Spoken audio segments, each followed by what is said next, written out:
Shavuot Tov, good morning, Chodesh Tov. This month, today, the new month of Sivan is very much about our relationship with God. And it's interesting how sometimes I hear a Jewish person say, I'm Jewish but I don't keep anything, at which point I'll usually ask them, I say, have you blasphemed this morning? They'll say, no. Have you disrespected God? Have you planted an Asherah tree and worshipped idols? Have you found a blind person, gone home, got a box and placed a stumbling block in front of them? Usually people will say, no, I haven't put a stumbling block before the blind.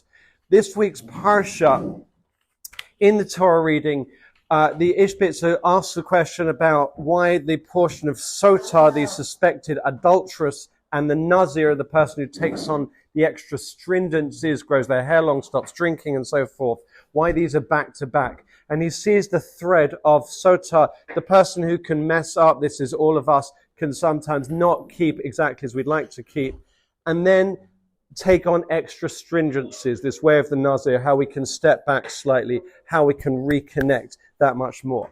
And the Ishbitzer brings this amazing quote from Gittin, from of course, the part of the Talmud that talks about divorces.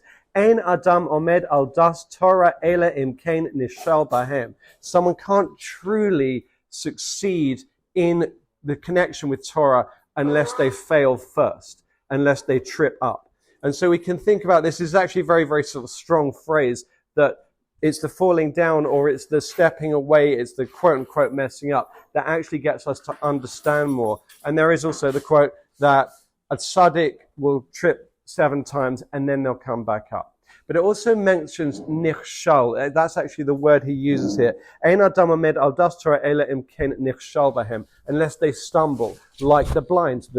The stumbling block is the מכשול לפני עיוור, in front of the person who can't see. And so we can also say it with a sense of forgiveness upon ourselves, that actually it's because we can't necessarily see. In this sense, everyone is blind in that sense. We can't see the bigger picture.